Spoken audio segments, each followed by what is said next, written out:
The world today is very different than what it was 12 months ago. One of the first things that we tell people when we are speaking to corporate executive managers and leaders throughout the world is the pace of real estate is accelerating. Okay. What do you see as the major trends in corporate real estate today? So when we were developing the strategic plan for CoreNet for the next 3 years, we did a lot of engagement with chapters and got very similar. It was interesting how similar it was around the globe of what people felt were the things that were going to impact corporate real estate the most. But the location as a strategic lever for the war for talent, AI and technology and implementing that, developing our staff, having future-ready CRE professionals, looking into energy management, not just sustainability, but energy management and energy constraints and how that plays into it. But the whole thing was kind of wrapped in everyone's under cost pressures, more so than ever before. Even industries that used to be somewhat exempt to cost pressures are all feeling that need to run the portfolios more efficiently, more effectively, but also having it be more flexible, that the almost space on demand, the not wanting to do very long-term transactions, wanting to be as flexible as they can be to deal with shifting business needs. It's an evolving space, and the people who are real estate professionals are going to have to evolve with it. Yeah.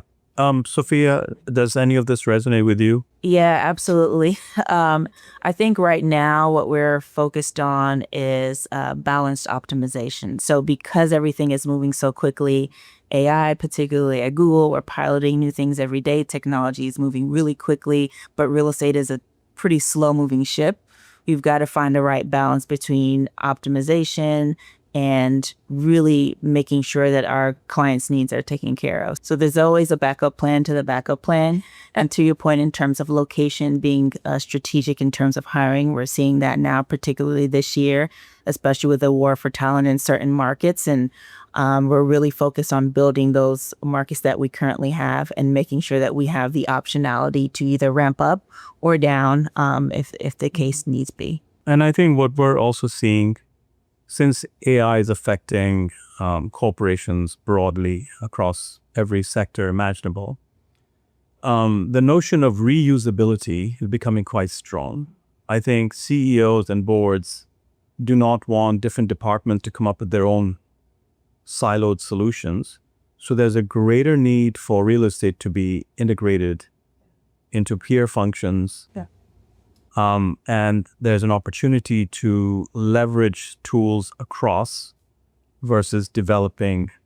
The only thing is, in many ways, corporate real estate is different. It's still a very labor-led, talent-led function. Not everything can be offshored, and work has to be done in the building, right? Yeah. So it is different, but I think boards and CEOs are pushing this concept of reusing, leveraging existing tools across the enterprise versus developing them specifically for different functions. I think that's one. And I think delivery partnerships continue to be vital, but because of the cost pressures that you mentioned, Jeri, there's also, we see a greater demand to go out to market and look for next generation solutions from those delivery partners.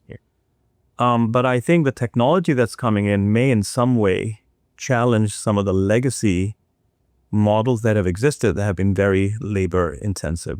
Sophia and I were talking earlier about data.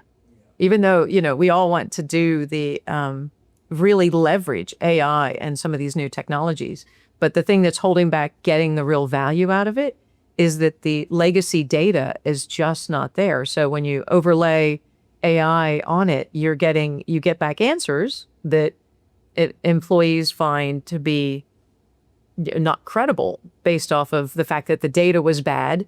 And that kind of goes to a whole change management process too, of trying to get people to be able to use these new and exciting tools that are out there. Well, I guess I'd love to turn to you, Sophia. Do you think we are at a point where, while we all talk about it, data is being taken seriously at a leadership level to actually build roadmaps and get it done?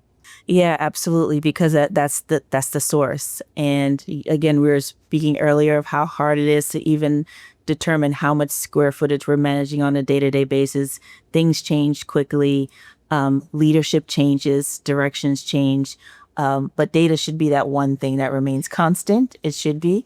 So we're working towards that. I think the tools that we have and that we're piloting internally and some that are external are trying to help us get there, even in terms of just synthesizing large amounts of information into something that is easily digestible.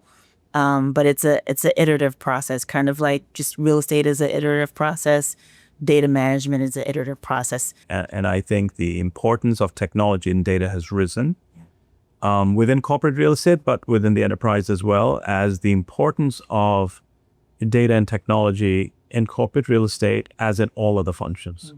Capital is scarce in any large enterprise, and the allocation process they go through can determine who gets it and who doesn't. But while we talk about data being important and technology being important, the issue is, what are the roles? Who has the accountability for it within corporate real estate? I think I'd love to continue having that conversation. What are the roles needed in the corporate real estate organization of tomorrow where these things are addressed more squarely? Yeah. Yeah. Finding people who understand enough about corporate real estate, but can understand the technology side, but then can understand how you leverage all of that for enterprise value. Getting someone who can do all three of those things. Those are kind of unique roles out there. You need someone who's almost translating the real estate into the technology piece. Technology transformations, if they're led only by technologists, do not function well. Real estate has to be co-leading it, involved in it, because there's a need to make sure whatever solution there is meets the requirements of the ultimate customer in corporate real estate.